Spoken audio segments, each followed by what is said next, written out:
ধন্য দীনহীনেরা, কারণ ঈশ্বরের রাজ্য তোমাদেরই। ধন্য যারা ক্ষুধিত, তোমরা পরিতৃপ্ত হবে। ধন্য যারা রোদন করে, তাদের মুখে হাসি ফুটবে। ধন্য তোমরা যখন লোকে তোমাদের ঘৃণা করে, প্রত্যাখ্যান করে, অপমান করে, আর আমার জন্য তোমাদের মন্দ বলে।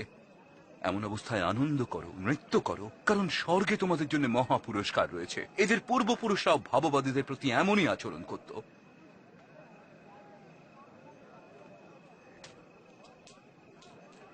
16, 17, 18, 19, 20। ব্যাস, এই আমার সব।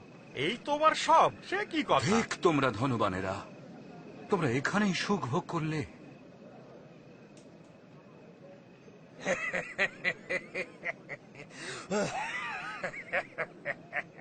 ও ধনী হতে চায় না, বেটা আস্ত পাগল।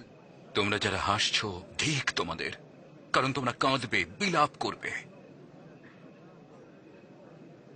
ঠিক তোমাদের যখন সবাই তোমাদের সুখ্যাতি করে, কারণ তাদের পূর্বপুরুষেরাও ভক্ত ভাববাদীদের সুখ্যাতি করত। তোমরা যারা শুনছো তাদের বলছি, শত্রুদেরও ভালোবেসো।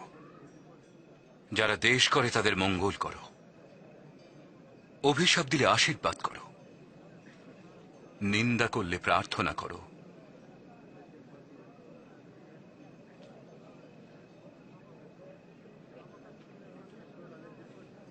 যদি কেউ তোমার এক গালে চড় মারে, তার দিকে অন্য গাল পেতে দাও।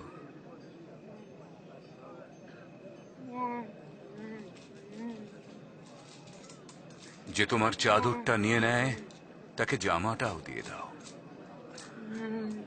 কেউ ভিক্ষা চাইলে তাকে কিছু দিও।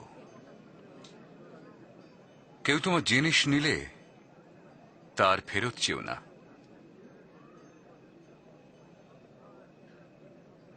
অন্যের কাছে যা আশা করো, তাদের প্রতি তেমনি ব্যবহার করো।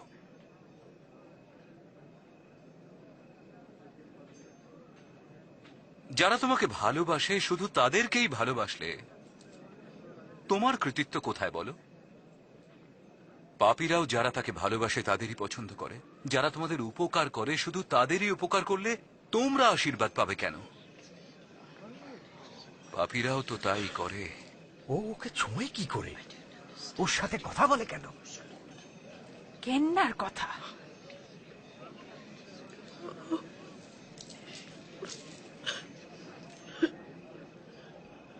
না না, শত্রুকেও ভালোবেসো, তাদের মঙ্গল করো।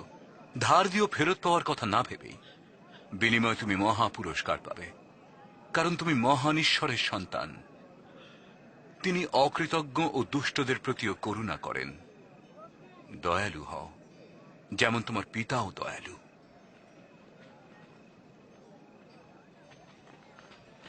আমাদের রক্ষা করুন। অন্যের বিচার করো না, তুমিও বিচারিত হবে না। কাউকে দোষ দিও না, দেখবে তুমিও দোষী হবে না। ক্ষমা করো, তুমিও ক্ষমা পাবে। আমরা কোন পথে যাব প্রভু?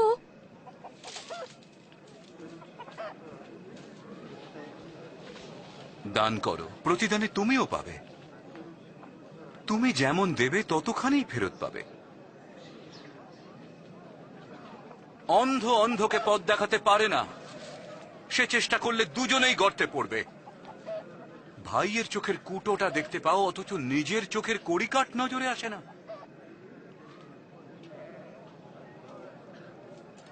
পথ দেখিয়ে দাও প্রভু।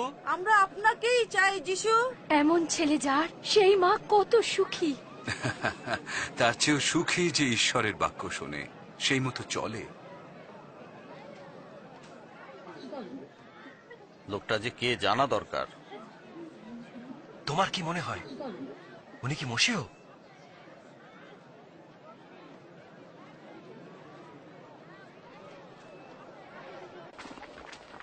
এই ফরিসি যিশুকে তার বাড়িতে খেতে ডাকল, আর যিশুও তার বাড়ি গিয়ে খেতে বসলেন।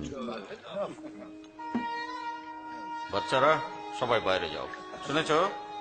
যাও। কি দুষ্টুমি যে এরা করে।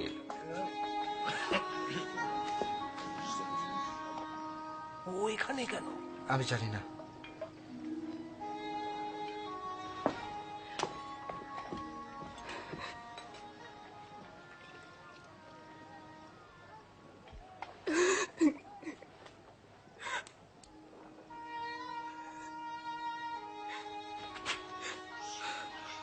ও কি করছে বলো তো?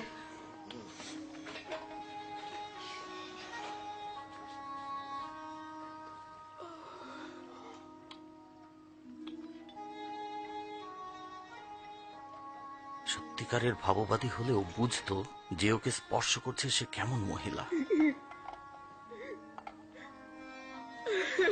এও বুঝতো যে কি ধরনের নোংরা কাজও করে। এই স্ত্রীলোকটি কে তা আমি জানি শিমন। একটা কথা বলি শোনো, দুজন লোক মহাজনের কাছে ঋণ করেছিল, একজন 500 আর আরেকজন 50 টাকা। কেউই শোধ দিতে পারল না, তাই মহাজন দুজনেরই ঋণ মুকুব করে দিলেন। বলো কে বেশি কৃতজ্ঞ থাকবে? যার বেশি ঋণ মকুব হলো নিশ্চয়ই সেই লোকটি। ঠিকই বলেছ। এই স্ত্রীলোকটিকে দেখো, আমি তোমার ঘরে এলাম, তুমি আমার পা ধোয়ার জল দিলে না, আর এই চোখের জলে আমার পা ভিজিয়ে নিজের চুল দিয়ে তা মুছেছে। তুমি আমার স্বাগত চুম্বন দাওনি, আসার পর থেকে ও কিন্তু আমার পায়ে চুমু দিয়েই চলেছে। তুমি আমার মাথায় তেল দিয়ে অভিষেক করনি, আর এই সুগন্ধি দিয়ে আমার পা অভিষিক্ত করেছে। তাই বলছি,